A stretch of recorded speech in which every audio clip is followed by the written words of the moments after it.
Hi, I'm Tim Trussler, and I'm one of the instructional designers with the Online Learning Center here at Bates, and I'm going to be one of your guides as we walk through the basics of Canvas.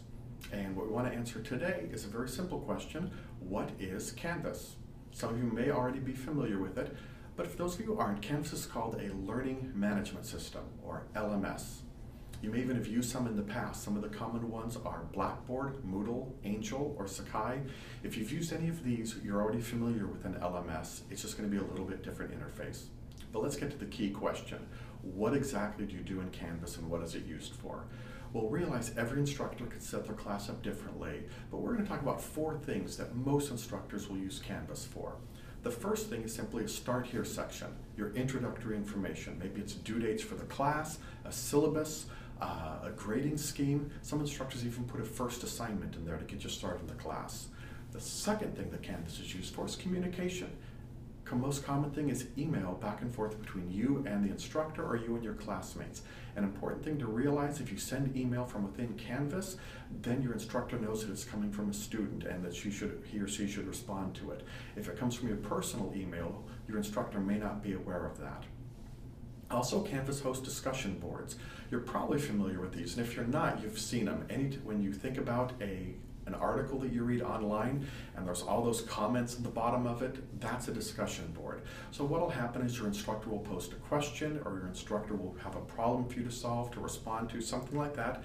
You'll just go in and type your response. And in most cases, your instructor is also going to ask you to respond to a couple of classmates as well to get that online discussion going.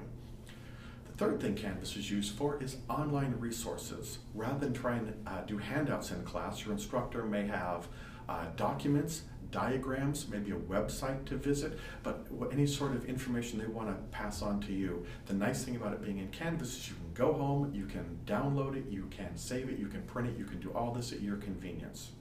And the fourth thing Canvas tends to be used for is for your assignments. Your assignments will be here, your instructions, maybe some hints on how to complete it successfully. A lot of instructors will even put a rubric in there so you know exactly how your assignment's going to be evaluated.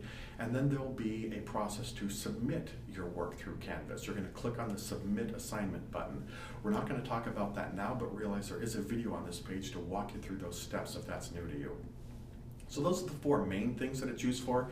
There's a few other things you might find. Teachers may put supplemental information on. Some teachers may have you take tests or quizzes in Canvas. Realize if they do that, they will walk you through the steps beforehand. Also, a lot of teachers have their grade book on Canvas. You can go in and see what your grade is or see if you're missing assignments. There's a lot of information on this page. I wouldn't recommend watching all the videos right now. What I would do is, if you're new, maybe move on to customizing Canvas. And if you're familiar with it, great. Go ahead and get started. Realize this page is here if you do run into any problems or have any questions in the future. That's it. Good luck and good studying.